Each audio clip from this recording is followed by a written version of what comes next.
Hey everyone, it's Tweet Sassy. Welcome back to the channel. You know we love our furry friends here, but sometimes the laws surrounding our canine companions can be downright strange. Today we're taking a trip around the globe to uncover 10 of the most bizarre dog laws. From mandatory walks to unusual restrictions, these laws might just leave you scratching your head, and maybe giving your pup an extra treat for being so pawsome.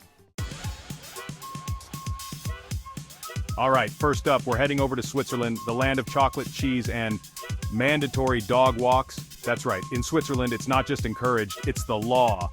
Now, before you think this is barking mad, consider this.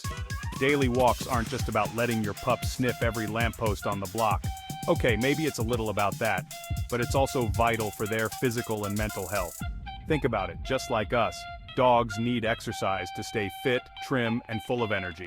A brisk walk each day can help prevent obesity, which can lead to a whole host of health problems down the line. And it's not just about physical health, it's mental health too.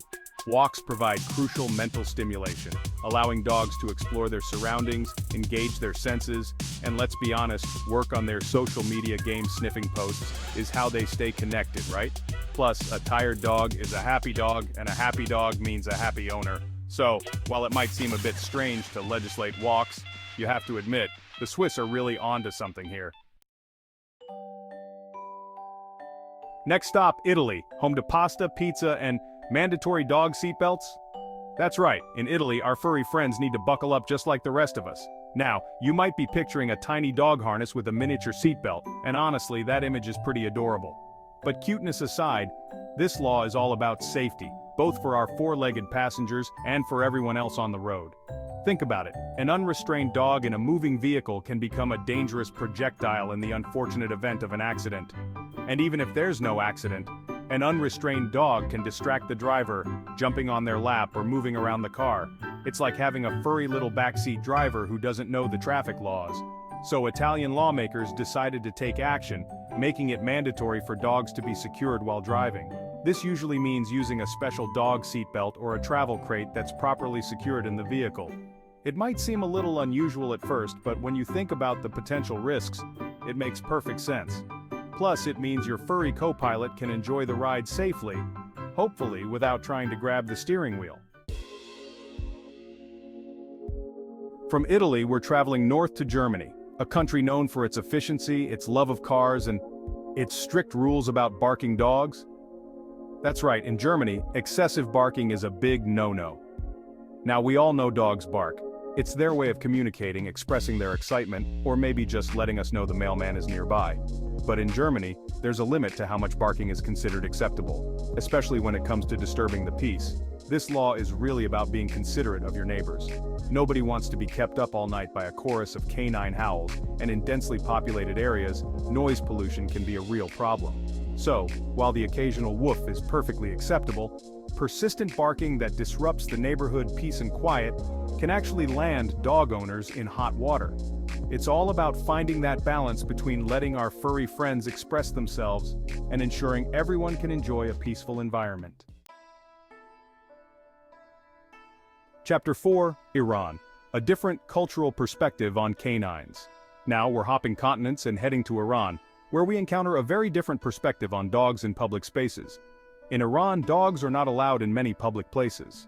This law might seem surprising at first, especially if you're used to seeing dogs strolling through parks or lounging in cafes, but it's important to remember that cultural perspectives on dogs can vary widely around the world.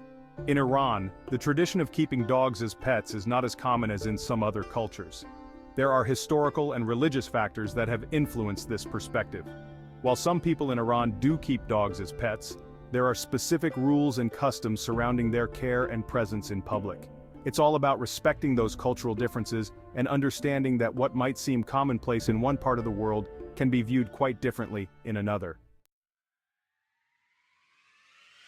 Chapter 5, Australia, microchipping, a tiny chip, a big impact.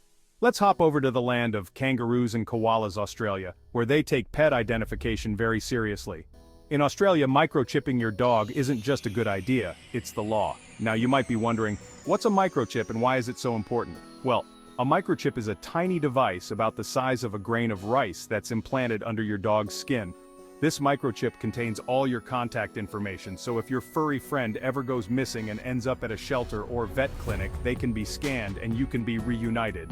It's like giving your dog their own personal ID card, and in a country as vast as Australia where dogs could wander off into the outback, it's an essential safety measure.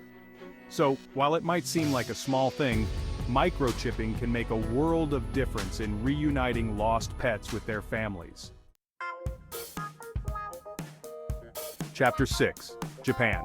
License to wag dog licenses in the land of the rising sun. From Australia, we're traveling north to Japan, a country known for its unique culture, its love of technology, and its requirement for dog licenses. That's right, in Japan, owning a dog comes with the responsibility of obtaining a license.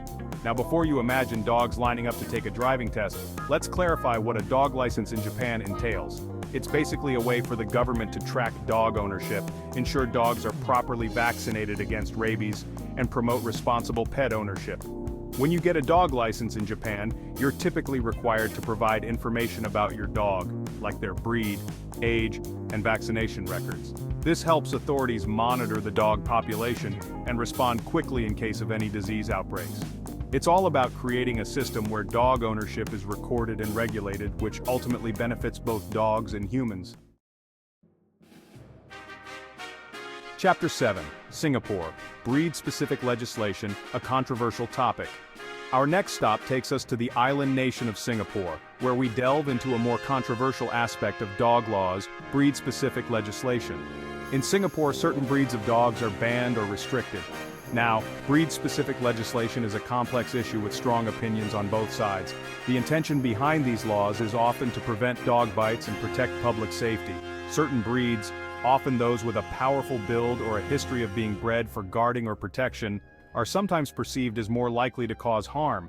However, critics argue that breed-specific legislation is unfair and ineffective. They point out that any dog, regardless of breed, can bite, and that focusing on breed rather than individual behavior can lead to discrimination against responsible dog owners. It's a debate that continues to spark passionate discussions, and it's important to approach this topic with sensitivity and a willingness to understand the different perspectives involved. Chapter 8. Now let's pop over to the United Kingdom, a nation known for its tea, its royal family, and its law requiring dogs to wear ID tags. That's right, in the UK, if your dog is sporting a stylish collar, it should also be adorned with an ID tag. This law is all about ensuring that lost dogs can be reunited with their owners as quickly as possible. Imagine a scenario where your furry friend slips out of their leash during a walk in the park. A kind stranger finds them, but your dog doesn't have any identification. With an ID tag, it's a simple matter of looking at the tag, finding your contact information, and giving you a call. No need to take the dog to a shelter or post frantic messages on lost pet websites. It's a small step that can make a big difference in reuniting lost pups with their worried families. Chapter 9. Next, we're heading across the pond to the United States, where we encounter a law that's a bit more specific. In the state of California, there's a law that prohibits dogs from chasing squirrels in parks. Now, you might be thinking, wait, what? Don't dogs chase squirrels everywhere? And you're not wrong. It's practically in their DNA. But in California, they've decided to draw a line in the sand, or rather, the park. The reasoning behind this law is actually pretty interesting. California is home to a type of squirrel called the California ground squirrel, and these little critters are considered a key part of the ecosystem. They help to disperse seeds, aerate the soil, and provide food for predators. So while it might seem amusing to watch your dog engage in a spirited squirrel chase, the law is in place to protect these important creatures and maintain the delicate balance of the environment. Chapter 10. For our final stop, we're traveling to Norway, a country known for its stunning fjords, its cozy hygge culture, and its strict leash laws. In Norway, dogs are required to be kept on a leash in most public areas. This law, like many others we've explored, is all about promoting public safety and responsible pet ownership.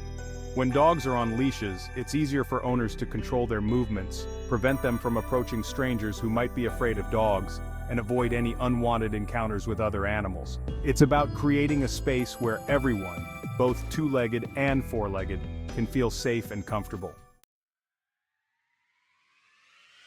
Well, there you have it. 10 bizarre dog laws from around the world that might have surprised you, amused you, or maybe even made you want to double-check the rules in your own country. It's fascinating to see how different cultures approach dog ownership and how these laws reflect local values and priorities. From ensuring our furry friends get enough exercise to protecting wildlife, these laws offer a glimpse into the diverse ways humans and dogs coexist around the globe. Thanks for joining me on this journey, and remember, no matter how strange the law, it's always important to be a responsible and loving dog owner. See you next time. Thanks for watching. If you enjoyed this video, don't forget to like, comment, and subscribe for more interesting content. See you next time.